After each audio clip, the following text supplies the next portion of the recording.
Okay, so this is really going to surprise you, but dismissive avoidant attachment styles are more likely to fall in love with you when you give less and expect more. And today we're going to break down exactly why and how that happens.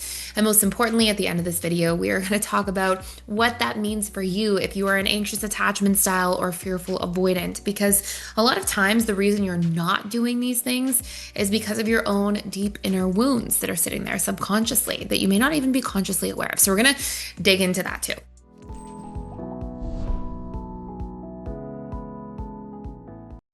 In order to unpack this, we're going to talk about three major reasons that this happens and just sort of the different dynamics that are at play here. The first two things you need to understand are about the hormones oxytocin and vasopressin, okay? And these are tied very much to emotional bonding, physical intimacy, and trust building behaviors when it comes to love, attachment, and relationships. And what ends up triggering these neurochemicals in individuals as they start to attach plays a crucial role in what behaviors are more likely to follow. Okay, so we're gonna break down first what oxytocin is and how this plays a role. You've probably heard of this before. It's the bonding neurochemical or love hormone or cuddle chemical. You've probably heard all of these different things. And it's essentially produced in the hypothalamus of the brain and then released by the pituitary gland. And oxytocin is more often associated with women in relationships because women produce a lot of oxytocin when they are breastfeeding, during childbirth, but men also produce tremendous amounts of oxytocin. And this is not separated out by attachment style, although different things slightly may trigger it. But oxytocin triggers in individuals include things in general in relationships like physical touch, emotional intimacy, acts of trust, eye contact, and like a prolonged way of maintaining eye contact is a huge thing. And then shared positive experiences. But when it comes to dismissive avoidant individuals as a whole, they're less likely to want to engage in these things unless there are a few things actually happening in the relationship in the background, okay? So we're going to go down the rabbit hole on point number one of three. A lot of things that allow dismissive avoidant individuals to even get to the point where they want to do the activities that will produce the oxytocin. So the physical touch, the emotional intimacy, the acts of trust, the eye contact, the shared positive experiences, a lot of things that have to happen before that is dismissive avoidant individuals need to first feel like they can start by connecting with you intellectually. Okay. And I'm talking like early days. There needs to be a sense of intellectual connection, not superficiality, for a dismissive avoidant to feel like, okay, there's actually an interest here in me trying to connect with this person at all.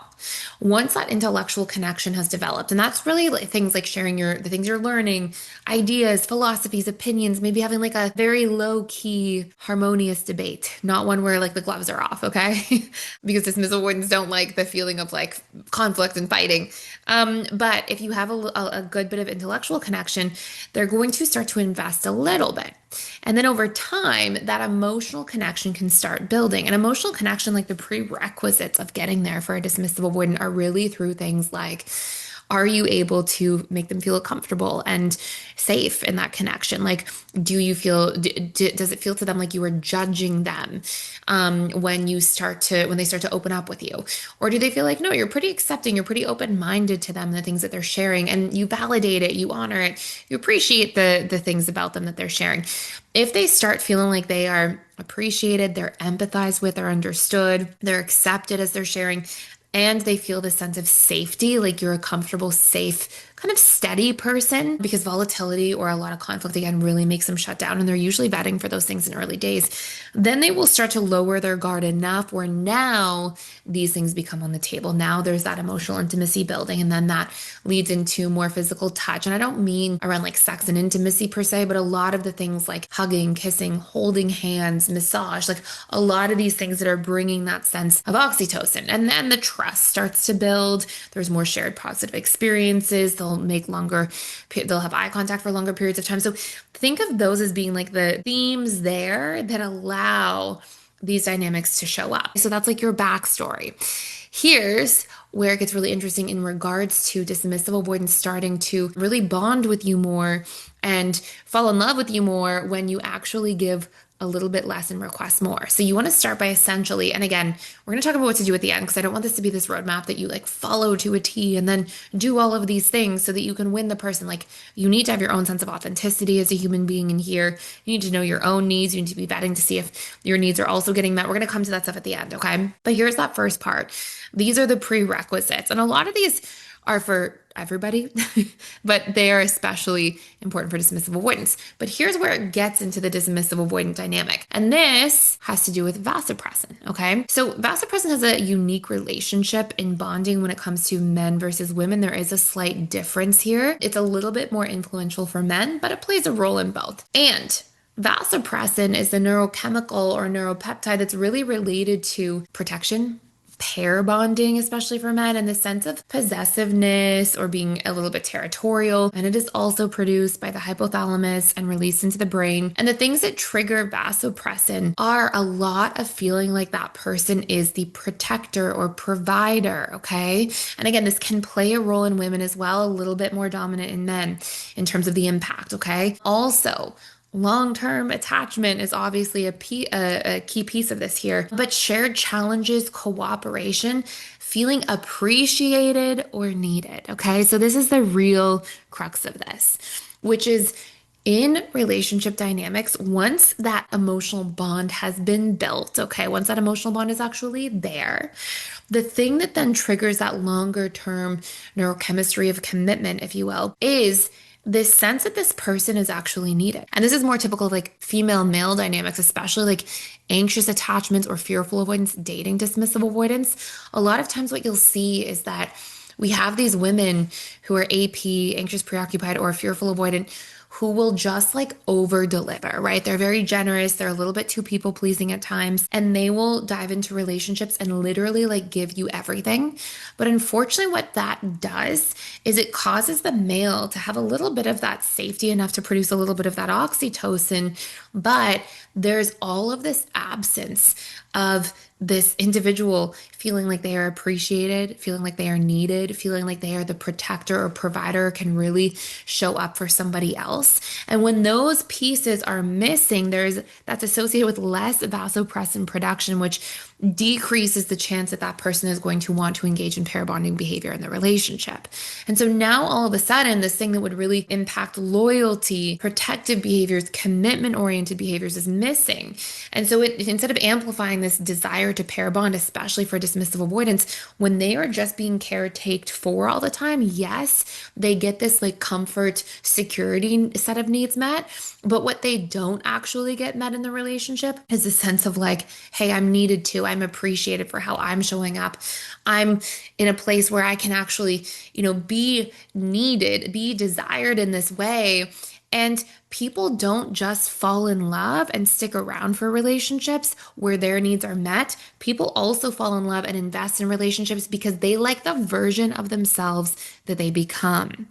In other words, when somebody is, feeling like they are the protector or provider, or they can show up and, maybe be a leader in the relationship, or even if this is like, I'm not sitting here trying to talk about gender roles in any way, right? But just so you see this, of course, like literally scientifically and in research, this affects men more than women, but like, if somebody feels appreciated, needed, I mean, these are things, male or female aside, that are more likely to activate. Like, I like who I am around this person. I'm appreciated. I'm needed. That meets people's needs deep down to feel significant, important, to have purpose in their lives. And then they're more likely to weather shared challenges and cooperation with somebody rather than feeling, unfortunately, going back to what I was talking about earlier with like dismissive avoidant men and anxious, preoccupied, or fearful avoidant women. And again, this happens kind of often, where it just like suddenly that person falls into the mother role. They're playing the role of the parent. If the female's like caretaking all the time, doing everything for somebody. And so that's not what ends up driving this dynamic going forward. And what actually really needs to happen is some of those prerequisites in any relationship of enough of that like intellectual connection, then emotional connection to actually build and produce that oxytocin. But then the person who is more avoidant or more fearing of commitment also needs to feel like they like the person they become and that they are needed and important and appreciated appreciated and can show up and really care for the person they're in a relationship with too.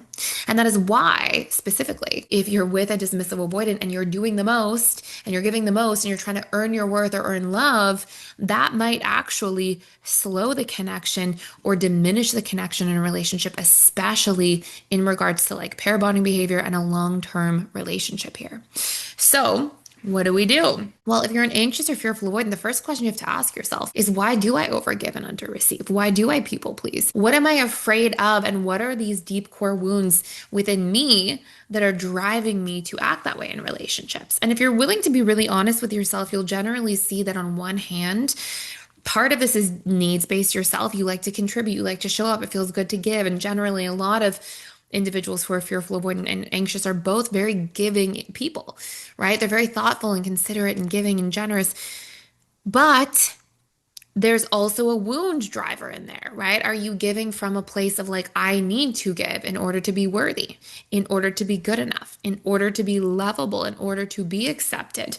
I need to win somebody over. I need to people please my way through relationships. And if the answer to that is partially yes, you want to be rewiring those core wounds. Now, I'm not going to get into it too much right now because I want to share with you two things still, okay, that are going to be the important things to do, okay? I just wanted to pop in here and let you know we are doing a 7-day free trial to the All Access Membership Pass at PDS, which means you get access to literally everything inside of the school. And this includes the 4 live webinars I do with our students every single week. And on top of that, you get access to all of our different courses. We have over 55 different courses on relationships, communication, boundaries, emotional mastery, guilt and shame, learning your needs, so many different facets that are really important to master our lives and feel really good about our lives going forward. And last but not least, there's a daily community event. We have trained facilitators and coaches who are in there doing that work, showing up to support you on your journey every single day. Please join me on the other side. Come check it out. See if it's a fit for you. I'd love to see you there. Go ahead and sign up by clicking the link in the description box below. Now, what I will say is that we want to be able to figure out how many of those behaviors are coming from fear. And I would love for you to actually sit down for a second and be like, okay, from 1 to 10, how much of me giving comes from like, I love to give, and how much from me giving is secretly also sort of muddied in there by these wounds, these like, oh, I'm not going to be lovable or good enough or worthy, or I might be rejected or abandoned if I'm not doing these things all the time. Okay. So just notice that. And then you want to plug into some rewiring tools there. But then the second part is you want to practice receiving, okay? There is such a practice called active receiving, and we can do something called exposure work around this, where we do very small incremental doses of actually practicing receiving. And for a lot of you who are like trained to compulsively give because of your childhood or childhood experiences, sometimes you give of yourself or at the expense of yourself, and then you're definitely not triggering a lot of that vasopressin dynamic in somebody else. So what you want to be able to do is practice actively receiving. Ask your partner for things you need or people you're dating. Show up and have those conversations and then receive them. Lean on somebody for help. Show up with boundaries in your life. Let somebody know your true yeses, but also your true nos. And when you stop compulsively giving because you're not coming from fear, and then you are giving from a place of reciprocity and care on the need side, but you're not driven by this fear of not being worthy or good enough. So your giving kind of comes down a little bit and more into balance. And then when you actually practice communicating and receiving slowly but surely over time, you're actually going to see not only is it really healing for you, but also improves the quality of your relationships dramatically. So we could talk more about this. Let me know if you want follow-up videos about this. Let me know in the comments below. That is it for today. If you enjoyed this video, I hope you like, share, and subscribe to this channel. And thank you for watching and for stopping by. I can't wait to see you in future videos.